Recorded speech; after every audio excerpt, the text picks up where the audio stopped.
It hadn't been a good year for Trevor and Jill, and the outlook seemed grim. Trevor had been given lots of tests, everything the medical profession could think of, but nothing helped.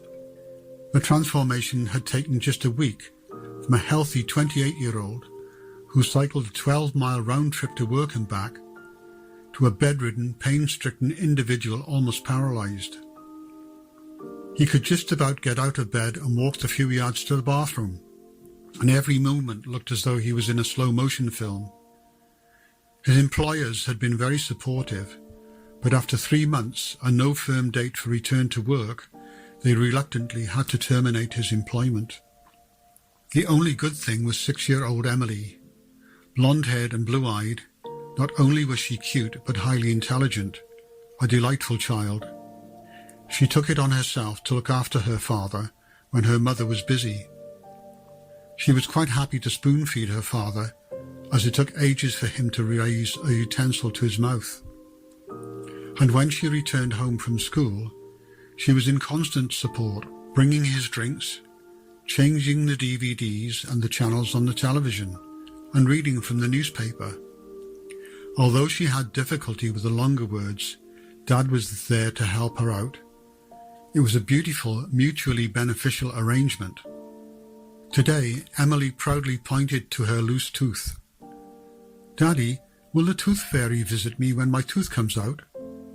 "Of course, my love, and she will leave you a silver coin." Emily wasn't yet familiar with the value of the coinage, and the largest silver-coloured coin wouldn't break the bank, even though every penny was now so valuable. Just before bedtime, she bounced back into her father's bedroom. "Daddy, Daddy, my tooth has come out. Will the tooth fairy come tonight?"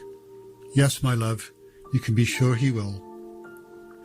Jill waited until she was sure Emily was asleep and gently raised the edge of the pillow. She managed to put the small coin in place, but there was no way she could reach under the pillow to find a tooth without waking Emily. Trevor was having a particularly bad night. Because he wasn't doing anything, he often dozed off in the afternoon, and consequently sleep didn't come easily at night. Tonight the pain was also particularly bad. A flash of light woke him up, and all of a sudden there was a pain so intense he couldn't even cry out. He had never had anything like this before. It started in the ball of his foot, and he felt it travel up his left leg into his spine and into the top of his head. He went rigid and passed out. Jill hadn't slept well that night either, but she didn't know why Trevor was so still. She assumed he was fast asleep, and she climbed out of bed carefully to avoid disturbing him. It wasn't often he slept that soundly. When she entered the kitchen, Emily had already set the table for breakfast. She enjoyed doing it and looked forward to when she was tall enough to be able to make the tea and toast. She had carefully laid out the cereal bowls and spoons, the plates and knives for the toast and the breakfast cereal. Marmalade and butter were already on the table, taken out of the pantry and fridge. Jill fought back the tears as she realised Emily had set 3 places. It had been a long time since Trevor had been able to eat breakfast with them. "Mummy, the tooth fairy came and she was so nice. She had a magic wand. There was a big flash and she gave me a wish." Jill smiled at the child's vivid imagination. Emily put on her most serious look. "I wished really hard, honest I did." Jill couldn't hold back the tears.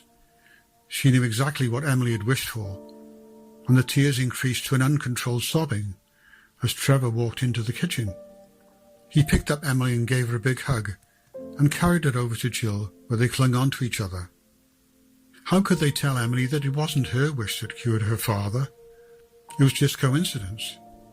The tooth fairy didn't really exist. Now wasn't the time. "Mummy, Daddy, look what the tooth fairy gave me."